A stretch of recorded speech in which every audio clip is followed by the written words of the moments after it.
class. Today we will learn about the apparatuses which we are using in our chemistry lab.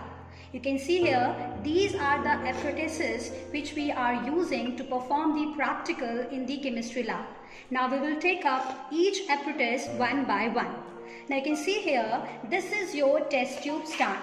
This is your test tube stand, and this test tube stand is used to hold the test tubes. Now you can see here, these are the test tube.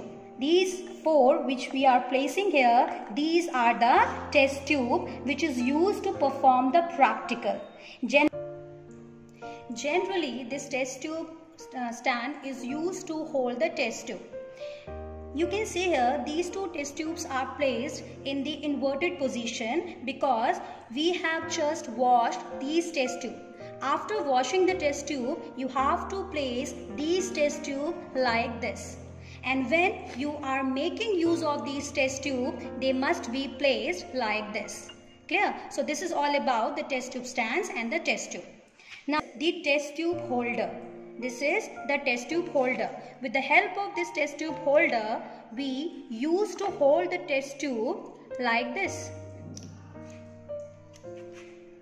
We hold the test tube like this. This is generally done in order to prevent from the burning. When you perform the practical, when we use the burning, in this case we have to use this test tube holder to prevent from the burning. Clear? Now this you can see, this is the spatula, and this spatula is used to take out the substance from the side. You have to take the substance and add in the test tube with the help of this spatula like this way. This is the glass rod, and this glass rod is used to stir or to mix the solution. Whenever we are having any solution and we want to mix that solution, we are using this glass rod. With the help of this glass rod, in such a way we are mixing the solution. Now this is your porcelain dish. This porcelain dish is basically used for the gravimetric practicals. Clear? This is the watch glass.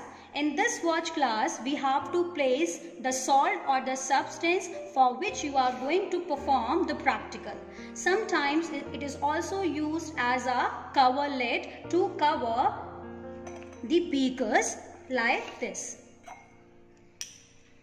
This is your funnel, and this funnel is basically used for the filtration purpose. For the filtration, we are using this funnel with the help of this filter paper. This is your filter paper, and we have to fold this filter paper in such a way.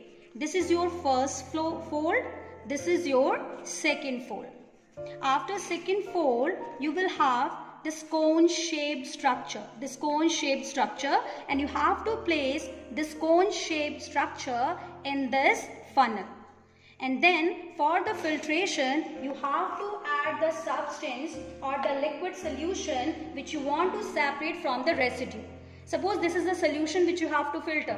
Then you have to add this solution through this funnel. So what will happen? The filtrate will collect it at the downward beaker, and the solid substance will be present in this funnel, in this filter paper.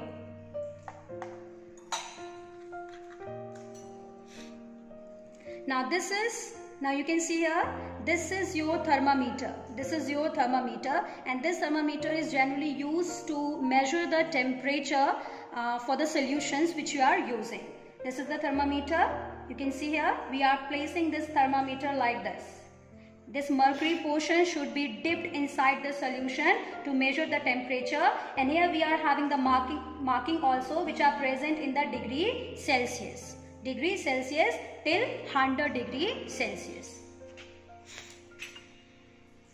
Now these two are the litmus papers. These two are the litmus paper. I'll show you. This is blue in color. So it is known as blue litmus paper. This blue litmus paper is used to identify the acidic solution. When you add this blue litmus paper into the acidic solution, it will turn into red, indicating that the solution is acidic in nature. And similarly, we are also having the red litmus paper. This is your red litmus paper, which is red in color. And this litmus paper is generally used to identify the basic solution. When you add this red litmus paper into the basic solution, it will turn into blue. Now this is your reagent bottle where we are placing the reagents which required in the laboratories. Now this is your conical flask. It is a cone-shaped conical flask. This conical flask is generally used in the titration purpose. This is your measuring cylinder, and this measuring cylinder is used to measure the solution, the reagent which are required for the practical purpose. Now this measuring cylinder is basically of 50 ml. We are having numbers of measuring cylinder with a different capacity, and we are using these measuring cylinder according to our need. But this is basically of 50 ml capacity. All about the apparatuses which we are using in our chemistry lab.